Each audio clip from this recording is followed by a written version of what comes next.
اپنا اظہار ضرور کیجیے۔ آئیے اب اگلے کالم کی طرف نکلتے ہیں کہ اگلا کالم آپ تک پہنچایا جائے۔ ظہیر اختر بیدری صاحب کا اگلا کالم ہے ایک لاوارث شیشو۔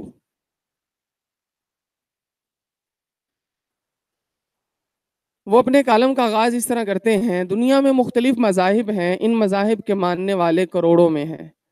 مذاہب عموماً عقائد کا ایک مجموعہ ہوتے ہیں اور عقائد انسان کی روحانی ضرورت ہوتے ہیں، لیکن عقائد بھی کچھ نہ کچھ مادی جواز رکھتے ہیں اور انسانوں کی ذہنی تسکین کا باعث بنتے ہیں۔ دنیا کے بڑے بڑے مذاہب میں ہندو دھرم بھی شامل ہے۔ بدقسمتی سے ہندو دھرم کے اعتقادات کو مزاج کے شاہکار بنا دیا گیا ہے۔ آج کی دنیا میڈیا کی دنیا ہے اور میڈیا انسان کے ذہنی اور اعتقادات بنانے میں اہم کردار ادا کرتا ہے۔ ہم اسے میڈیا کی طاقت ہی کہہ سکتے ہیں۔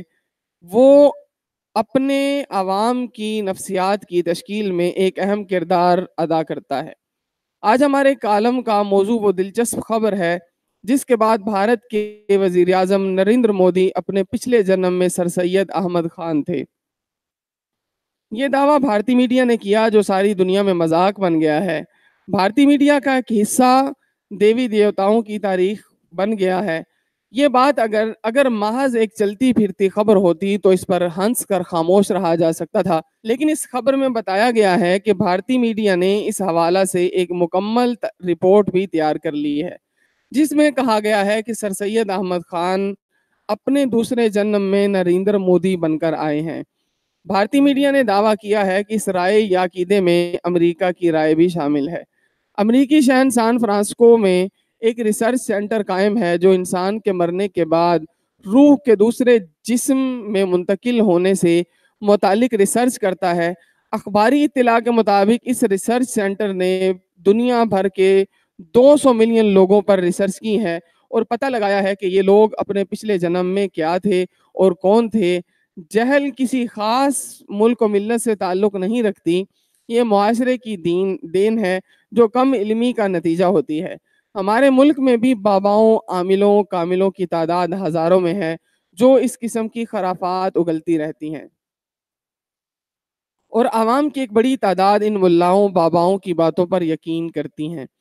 اس حوالے سے دلچسپ بات یہ ہے کہ نریندر مودی اپنے پچھلے جنم میں سر سید احمد خان تھے اور سر سید احمد خان ایک صاحب علم اور ترقی پسند انسان تھے۔ اگر ان کا یہ دوسرا جنم ہے تو یہ جنم نریندر مودی کی شکل میں کیوں ہوا جو ایک انتہائی کٹر مذہب پرست ہے؟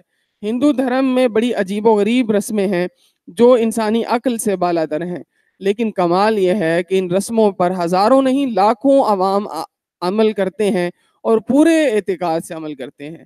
مثلا بھارت کا ایک دریا ہے جس کا نام گنگا ہے۔ اس دریا کے حوالے سے یہ عقیدہ بہت مقبول ہے کہ اس دریا یعنی گنگا میں نہانے والوں کے تمام گناہ معاف ہو جاتے ہیں۔ آج ہمارا مقصد نریندر مودی کے سر سید احمد خان کے ذکر پر اظہار خیال نہیں تھا، کیونکہ اس قسم کی غیر عقلی خبریں روزانہ خبروں میں چھپتی ہیں۔ کسی بھی منفی یا مذاقہ خیز خبر کے اندر سے مثبت اور انسانوں کی مجموعی بھلائی کے پہلو تلاش کرنا ایک دانش مندانہ اور انسان دوست رویہ ہے۔ نریندر مودی ماضی میں ایک مشہور قاتل رہا ہے۔ آج بھی گجرات کے حوالہ سے جب مودی کو دنیا یاد کرتی ہے تو لعنت ملامت ہی کرتی ہے۔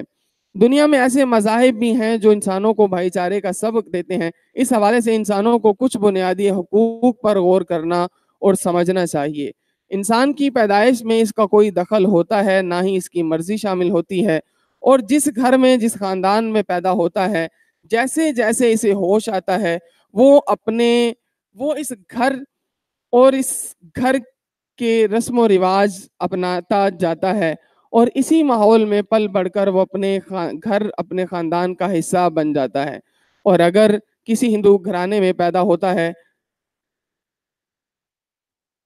جیسے جیسے اسے ہوش آتا ہے وہ اس گھر کے رسم و رواج اپناتا جاتا ہے، اور اس ماحول میں پل بڑھ کر وہ اپنے گھر اپنے خاندان کا حصہ بن جاتا ہے۔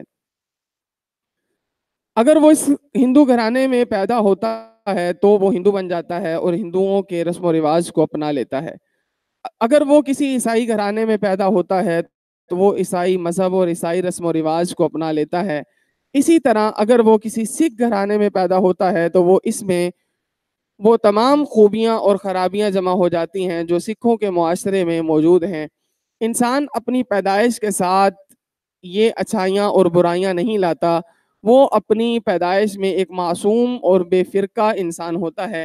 اس کے معاشرے، اس کے مذہب میں جو اچھائیاں اور برائیاں ہوتی ہیں، جیسے جیسے بچہ بڑا ہونے لگتا ہے وہ ساری خوبیاں اور خرابیاں اس کی ذات کا حصہ بن جاتی ہیں. آج وہی انسان مختلف حوالوں سے تقسیم ہو کر ایک دوسرے کو قتل کر رہا ہے، ایک دوسرے سے نفرت کر رہا ہے، جس کی بڑی وجہ واحد انسانوں کی مختلف حوالوں سے تقسیم ہے. آج کا اخبار میرے سامنے رکھا ہے، جب میں نے اس پر نظر ڈالی تو انسانی تقسیم کا وہ بھیانک نتائج کا خوف میرے ذہن پر طاری ہے. ایک خبر کے مطابق ایران کا طے شدہ حد سے زیادہ یورینیم افزودہ کرنے کا اعلان، سعودی اور امریکی فضائیہ کی مشقی جنگیں. تفصیل اس اجمال کی یہ ہے کہ کئی معاہدے ہوئے. معاہدے کے تحت ایران ایک وقت میں 300 کلو گرام تک افزودہ یورینیم رکھ سکتا ہے. ایران کا اس حوالے سے اعلان کیا گیا معاہدے کی خلاف ورزی ہے کہ اس خلاف ورزی کو روکنے کے لیے دھمکی کے طور پر سعودی اور امریکی فضائیہ کی جنگیں مشقیں ہو رہی ہیں. دوسری خبر کی سرخی یوں ہے کہ بھارتی ظلم تھپ نہ سکا، مزید 2 کشمیری شہید، گاڑی پر فائرنگ، ایک میجر، 3 اہلکار زخمی.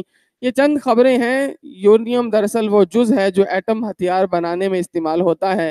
یہ ساری خبریں انسانوں کی تقسیم کے المناک نتائج ہیں. ابن آدم کو درجنوں بلکہ سینکڑوں حصوں میں تقسیم کر کے ایک دوسرے کا دشمن بنا دیا گیا ہے. یہ دشمنی گھرانوں سے محلوں تک، محلوں سے شہروں تک، ملکوں سے ملکوں تک پھیل گئی. اس کو روکنے کی کوشش بین المذاہب ہم آہنگی پیدا کر کے ہی کی جا سکتی ہے، لیکن بین المذاہب ہم آہنگی ایک لاوارث ایشو ہے. یہ تھا آج کا آرٹیکل ظہیر اختر بیدری صاحب کا، ایک لاوارث ایشو. اگر آپ کو ہماری ویڈیوز پسند آ رہی ہیں انہیں لائک ضرور کیجئے، شیئر کیجئے اور ہمارے چینل کو سبسکرائب کرنا ہرگز نہ بھولیے. آئیے اس کے بعد اگلے کالم کا آغاز کرتے ہیں.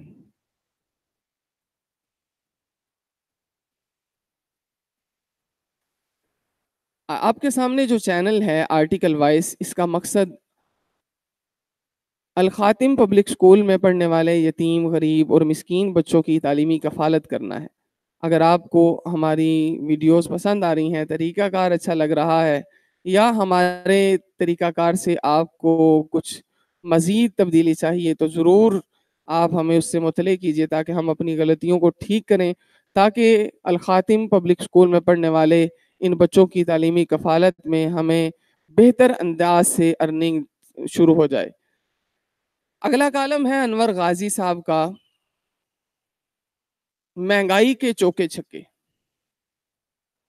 انور غازی صاحب آج کے آرٹیکل کا آغاز اس طرح کرتے ہیں: حکومتیں جو بجٹ پیش کرتی ہیں انہیں سوائے الفاظ کا گورکھ دھندا کہنے کے اور کیا نام دیا جا سکتا ہے. یادش باخیر ہلاکو خان نے بغداد پر قبضے کے بعد معتصم باللہ کے سامنے برتنوں میں سونا، چاندی اور ہیرے جواہرات رکھ دیے جو اس کی فوج نے معتصم کے محلات سے ہی اتارے تھے، اور کہا جناب اعلیٰ آپ نے جو کچھ جمع کر رکھا تھا اب اسے تناول فرمائیے. معتصم نے تعجب سے ہلاکو خان کی طرف دیکھا اور کہا بھلا میں یہ کیسے کہا سکتا ہوں.